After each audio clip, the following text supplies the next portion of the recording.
बिस्मिल्लाहिर्रहमानिर्रहीम, अस्सलामु अलैकुम वरहमतुल्लाहि वबरकातुहू। This is Shiraz Khan and welcome to the Manzil by Shiraz Khan. दोस्तों, कैसे हैं आप लोग? ठीक ठाक, तबीयत बखैर है?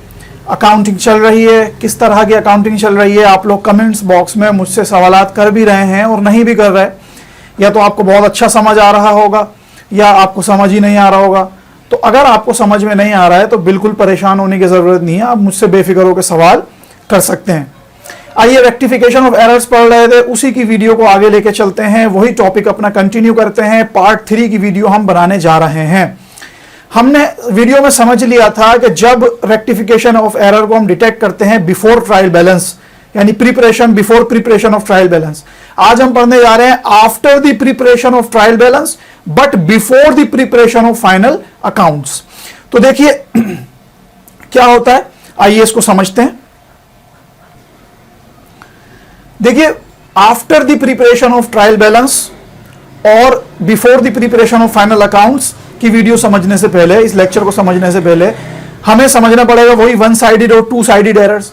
अब वन साइडेड एरर्स, हम टू साइडेड, दोनों ये एरर्स हम पिछली वीडियो में समझ चुके हैं। लेकिन इस केस के अंदर, यानी after the preparation of trial balance but before the preparation of final accounts के केस के अंदर जो वन साइडेड एरर होता है, वो वन साइडेड एरर एडजस्ट होता है by suspense account. Suspense account के जरिए वो वन साइडेड एरर को एडजस्ट किया जाएगा। तो वन साइडेड एरर पर जाने से पहले हम सबसे पहले समझ लेते हैं कि सस्पेंस अकाउंट क्या होता है। देखिए, सस्पेंस अकाउंट एक टेम्पररी अकाउंट होता है। जब हम अमाउंट का डिफरेंस देखते हैं, डाउटफुल आइटम्स देखते हैं या मिसिंग ट्रांजैक्शन वगैरह कुछ देखते हैं, तो हम सस्पेंस अकाउंट को खोलते हैं। याद रखिएगा, मैं अभी वन साइडेड की बात कर रहा हूं। तो सस्पेंस अकाउंट के जरिए ही हम वो जो हमारी फिगर्स होती है जो फाइनल नहीं हो पाती, हम उसको एडजस्ट करते हैं। ये अभी तफसील से एग्जांपल से भी हम समझेंगे। तो सस्पेंस अकाउंट एक टेम्पररी अकाउंट होता है जो कि बाद में क्लोज कर दिया जाता है। जब हमें उस एरर के बारे में पता लग जाता है कि ये किस वजह से हमने खोला था, हमने वो चीज डिटेक्ट कर ली, तो फिर सस्पेंस अकाउंट को हम क्लोज कर देते हैं। तो आइए सस्पेंस अकाउंट की तरफ आते हैं। सस्पेंस अकाउंट मैंने आपको बता दिया कि ये टेम्पररी एक अकाउंट होता है। जब आप एरर को डिटेक्ट कर लेते हैं तो ये अकाउंट बंद हो जाता है। अब सस्पेंस अकाउंट 3 तरीकों से एडजस्ट होता है, यानी 3 मौकों पर सस्पेंस अकाउंट को खोला जाता है। सबसे पहले to balance disagree trial balance. जब आपकी ट्रायल बैलेंस डिसएग्री हो, बैलेंस नहीं आए, तो आप थोड़ी देर के लिए सस्पेंस अकाउंट को खोलकर उसको बैलेंस कर देंगे, ठीक है। Number 2, to post doubtful items. जब हम डाउटफुल आइटम्स हो, हमें उसके बारे में पता नहीं हो, कि जैसे मिसाल के तौर पे हमें किसी ने पैसे भेजे, हमें उस पार्टी के बारे में नहीं पता था, तो हम उसको सस्पेंस अकाउंट में डाल देंगे। जब हमें पता चल जाएगा तो सस्पेंस अकाउंट को क्लोज कर देंगे। बहरहाल सस्पेंस अकाउंट क्लोज होना होता है, वो क्लोज हो जाता है। और तीसरा, टू रिकॉर्ड इनकम्प्लीट ट्रांजैक्शंस। जब हमारे पास कोई कंक्लूडेड ट्रांजैक्शन नहीं हो, भाई मिसाल के तौर पे हमने किसी से एडवांस पैसे ले लिए, बोला भाई अगर हमें मुनासिब लगेगा तो आपका काम कर देंगे। तो अब ये पैसों को क्या रिकॉर्ड करें, हम एडवांस में हमने रिसीव कर लिए हैं, तो अब हम इन पैसों को सस्पेंस अकाउंट के तौर पर रिकॉर्ड कर लेंगे और फिर उसके बाद हम उसको फाइनलाइज्ड कर देंगे। तो आज ये हम क्या करते हैं एक एक करके। तो देखिए, वन साइडेड एरर और वन साइडेड एरर में भी सबसे पहला आइटम हमारे पास क्या है, टू बैलेंस और डिसएग्री ट्रायल बैलेंस। यानी अब हम सस्पेंस अकाउंट कब खोलेंगे ताकि हम अपनी डिसएग्री ट्रायल बैलेंस को बैलेंस कर सकें। तो देखिए, इसमें इलस्ट्रेशन मैंने नीचे लिखी हुई example, goods worth ₹5,000 sold to mister Zaid on credit, this was entered in the sales day book but not passed into Zaid account.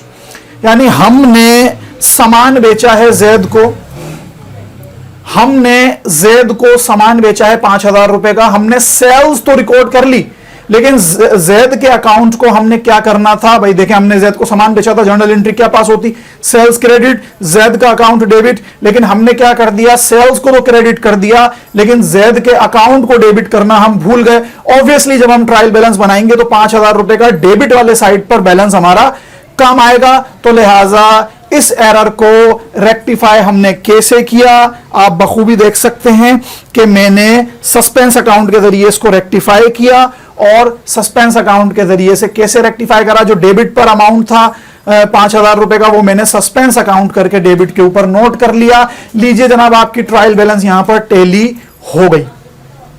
अब आपको बाद में पता चला कि जनाब वो एरर तो रेक्टिफाई हम बाद में पढ़ लेना ट्रायल बैलेंस के, अब आपको बाद में पता लगा कि जनाब एरर रेक्टिफाई हुआ लेकिन ट्रायल बैलेंस बनाने के बाद, यानी हमें पता चल गया कि हमने जैद का अकाउंट इंटर नहीं करा था, तो आप सिंपली जर्नल एंट्री पास करेंगे, भाई जैद को डेबिट होना चाहिए था, जैद के अकाउंट को डेबिट कर देंगे। और आपको मालूम है कि जो सस्पेंस अकाउंट आपने खोला था अब वो खत्म हो गया, तो उसको खत्म करने के लिए आप क्या करेंगे, क्रेडिट कर देंगे। तो लीजिए जनाब यहां पर आपकी ये एंट्री का इफेक्ट खत्म करने के लिए आपने एक जर्नल एंट्री पास कर दी। तो ये एक मिसाल मैंने आपको बताई कि जब ट्रायल बैलेंस डिसएग्री हो तो आप किस तरीके से सस्पेंस अकाउंट का इस्तेमाल करेंगे। आइए आगे चलते हैं।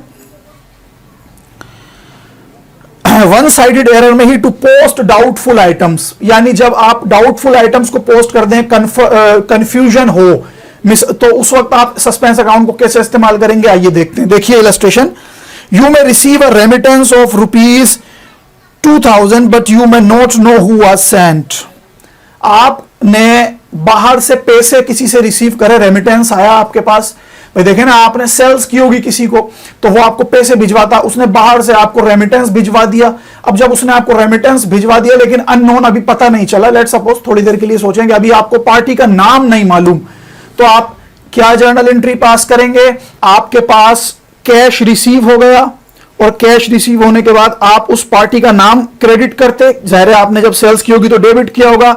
अब वो पार्टी नहीं मालूम तो आप सस्पेंस अकाउंट को क्रेडिट कर देंगे, और जब आप सस्पेंस अकाउंट को क्रेडिट कर देंगे और जब बाद में आपको पता लगा कि जनाब ये तो जैद की तरफ से पैसे हमारे पास आए थे या अली की तरफ से आए थे, तो आप उसका अकाउंट चूंकि क्रेडिट होना था तो आप क्रेडिट कर देंगे, और जो अकाउंट आपने क्रेडिट कर दिया था उसको आप क्या कर देंगे, डेबिट कर देंगे। लीजिए जनाब आपकी इफेक्ट यहां पर कैंसिल हो गया। दोबारा समझिए, भाई आपने पैसे रिसीव करने हैं, आपके पास रेमिटेंस आया, तो आपने क्या किया जनाब, कैश डेबिट, और चूंकि पार्टी का नाम नहीं मालूम, सस्पेंस अकाउंट क्रेडिट। यहां तक बात क्लियर हो गई। अब आपको पता लगा कि भाई वो तो जैद साहब थे, यानी क्रेडिट जैद को होना था, सस्पेंस को नहीं होना था, तो इफेक्ट खत्म करने के लिए सस्पेंस को डेबिट कर दिया, और चूंकि जैद या फिर अली या किसी भी XYZ को होना था तो उसको आपने क्रेडिट कर दिया। ये यहां पर इसका इफेक्ट भी खत्म हो गया। आइए आगे चलते हैं मजीद। टू रिकॉर्ड इनकम्प्लीट ट्रांजेक्शंस, देखिए जब कोई इनकम्प्लीट ट्रांजेक्शंस हो, ये कोई एरर नहीं है लेकिन बहरहाल एरर की कैटेगरी में डाल दिया तो मैं समझा देता हूं कि जब आपको इनकम्प्लीट ट्रांजेक्शंस को रिकॉर्ड करना हो, फॉर एग्जांपल जिसका कोई कंक्लूजन नहीं हो, तो आप सस्पेंस अकाउंट उसको नोट कर लेंगे। मिसाल के तौर पर आपने कोई कैश रिसीव कर लिया और आपने पार्टी को बोला भाई देखें मैं एक के पैसे रख देता हूं, मैं वादा नहीं कर रहा कि काम आपका करके दूंगा या नहीं करके दूंगा, अगर इनकेस हो जाएगा मुस्तकबिल में आपको इन्फॉर्म कर दूंगा, तो सस्पेंस अकाउंट खोलकर ये पैसे उस अकाउंट में रख दिए जाएंगे। तो ये थी वन साइडेड एरर की ट्रांजैक्शंस। आपने 3 इलस्ट्रेशन से मजीद इसको तफसील से समझ लिया, 2 इलस्ट्रेशन से। अब आइए देखते हैं टू साइडेड एरर। देखिए टू साइडेड एरर वही है जो इससे पिछली वीडियो के अंदर था। टू साइडेड एरर में कोई हार्ड एंड फास्ट रूल नहीं है, वही सबसे पहले आपने लिखना है कि एरर होना क्या चाहिए था, उसके बाद हमने क्या कर दिया, और अब हम इसको तसही करने के लिए, इसको सही करने के लिए क्या करें, ये चीजें आपने नोट कर ली। उसके बाद आप इसको सॉल्व कर लेंगे। आ जाइए टू साइडेड एरर को हम इलस्ट्रेशन की मदद से सॉल्व करते हैं। अब आप देख सकते हैं कि टू साइडेड एरर की जहां हम बात कर रहे हैं तो उसमें एक इलस्ट्रेशन हमारे सामने मौजूद है। Purchase of stationery for ₹400 has been recorded in the cash book as ₹40। 400 रुपये की स्टेशनरी परचेज करी लेकिन हमने कैश बुक के अंदर 40 रुपये लिख दिए। याद रखिएगा ये टू साइडेड एरर है, तो मतलब डेबिट क्रेडिट दोनों चीज़ों पर इसका असर हुआ है। ठीक है, अब आप देख सकते हैं कि सबसे पहले इसको सॉल्व करने का तरीका कुछ यूं होगा कि सबसे पहले हम लिखते हैं करेक्ट एंट्री। ठीक है, तो करेक्ट एंट्री क्या होनी चाहिए थी, वो ये होनी चाहिए थी कि स्टेशनरी अकाउंट डेबिट और कैश अकाउंट क्रेडिट 400 रुपये से, दोनों ही 400 रुपीज से डेबिट क्रेडिट होने थे। एंट्री एज पास्ड, हमने क्या पास कर दी हमने ये एंट्री पास कर दी कि स्टेशनरी अकाउंट को भी डेबिट करा और कैश को भी डेबिट करा, लेकिन 40 रुपीज से कर दिया दोनों को डेबिट और क्रेडिट। इसका मतलब 360 रुपीज हमने कम लिखे हैं दोनों में, स्टेशनरी अकाउंट में भी और कैश अकाउंट में भी। तो नाउ रेक्टिफाइंग एंट्री क्या होनी चाहिए, भाई देखिए ना 360 रुपीज़ हम स्टेशनरी अकाउंट में डाल देंगे और ये एसिड है, जब एसिड 360 रुपीज़ से इंक्रीज होगा तो डेबिट पर, सो स्टेशनरी अकाउंट 360 रुपीज़ से डेबिट और कैश अकाउंट 360 रुपीज़ से हमारे पास क्रेडिट हो गया। भाई देखिए ना कि हमने दोनों तरफ 360 और डालने थे ना, तो जाहिर है क्रेडिट वाले कैश में भी 360 कम थे, तो मजीद 360 क्रेडिट कैश करा और 360 स्टेशनरी अकाउंट डेबिट करा, यानी डेबिट क्रेडिट का इसमें कोई एरर नहीं था, फिगरेटिव मिस्टेक थी, हमने अमाउंट को जो रिमेनिंग था उसको एडजस्ट करना था। सो हमने दोनों तरफ 360 रुपए कम थे वो हमने डाल दिए। लीजिए जनाब ये हमारी एंट्री जो है वो रेक्टिफाई हो गई। मजीद एक इलस्ट्रेशन से समझते हैं। Sale of old furniture has been credited to sales account ₹200।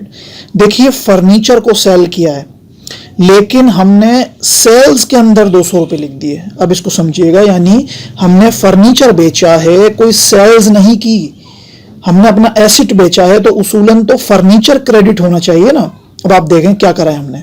सबसे पहले करेक्ट एंट्री क्या होनी चाहिए, भाई कैश आया क्योंकि फर्नीचर बेचा है तो पैसे आए, कैश डेबिट, और फर्नीचर हमारे पास से चला गया तो फर्नीचर क्रेडिट, ये होनी चाहिए थी एंट्री। हमने असल में एंट्री क्या कर दी कि कैश को तो डेबिट ही करा लेकिन फर्नीचर की जगह सेल्स अकाउंट को क्रेडिट कर दिया। अरे भाई सेल्स अकाउंट तो जब क्रेडिट होता है कि जब मर्चेंडाइज सेल होती है, तो यहां ऐसा तो नहीं हुआ, तो लिहाजा आप इसको रेक्टिफाई करते हैं। तो अब रेक्टिफाइंग एंट्री हमारे पास क्या होगी, रेक्टिफाइंग एंट्री ये होगी कि सेल्स को हमने 200 रुपए से डेबिट कर दिया, तो सेल्स का इफेक्ट खत्म करने के लिए, यानी सेल्स का तो ताल्लुक ही नहीं है ना, उसको यहां से खत्म करने के लिए हम 200 रुपए सेल्स अकाउंट को डेबिट कर देंगे और उसूलन जो हमारे पास क्रेडिट होना चाहिए था वो था फर्नीचर अकाउंट, उसको हम क्या करेंगे 200 रुपए से क्रेडिट कर देंगे और यहां पर ये एंट्री भी रेक्टिफाई हो गई। इसको इस तरह भी समझ सकते हैं कि देखिए कैश डेबिट था। अच्छा याद रखिएगा जो चीज सही होगी उसका जिक्र नहीं करेगा, हमेशा गलत बात बताएगा कि भाई आप इसे दुरुस्त करें। इसका मतलब यह हुआ कि कैश अकाउंट दोनों में दुरुस्त है, यानी दोनों एंट्री 1 में यानी करेक्ट एंट्री में और एंट्री एज पास्ड यानी गलत एंट्री में, दोनों जगह पर कैश अकाउंट दुरुस्त है। इसका मतलब 1 और 2 केस में कैश अकाउंट से कैंसिल हो गया। अब क्या बचा, सिर्फ 2 अकाउंट बचे, फर्नीचर और सेल। अब इसका मतलब इन्हीं दोनों में से कोई डेबिट होगा कोई क्रेडिट होगा, यानी कैश से कैश कैंसिल हो गया, अब फर्नीचर और सेल्स अकाउंट बचे, अब इन्हीं में से कोई डेबिट होगा कोई क्रेडिट होगा। तो अब आप देख लीजिए जो गलती से क्रेडिट हो गया था यानी सेल्स अकाउंट, उसको सही करने के लिए आप डेबिट कर दीजिए सेल्स अकाउंट को, और जिसको होना चाहिए था उसूलन वो था फर्नीचर अकाउंट, आप सही करने के लिए फर्नीचर अकाउंट को क्रेडिट कर दीजिए। तो इन 2 इलस्ट्रेशंस की मदद से मजीद हमने समझा कि rectification of error after the preparation of trial balance but before the preparation of final accounts में one sided और two sided errors को किस तरीके से हम डील करते हैं। आई होप कि आपको अच्छी तरह समझ आ गई होगी बात। तो लीजिए जनाब, हमने आज के टॉपिक के अंदर रेक्टिफिकेशन ऑफ एरर समझा after the preparation of trial balance but before the preparation of final accounts. हमने 1 साइडेड और 2 साइडेड दोनों एरर्स को अच्छी तरह समझ लिया, उनकी इलस्ट्रेशन से समझ लिया। कोई बात समझ में ना आई हो तो मुझसे जरूर पूछिएगा। अगली क्लास में तीसरा स्टेप जो रह गया था कि after the preparation of final accounts, उसकी मदद से हम समझेंगे। कोई बात समझ में ना आए कमेंट्स बॉक्स में मुझसे जरूर पूछिएगा। अपना बहुत ख्याल रखिएगा। अस्सलाम वालेकुम व रहमतुल्लाहि व बरकातहू।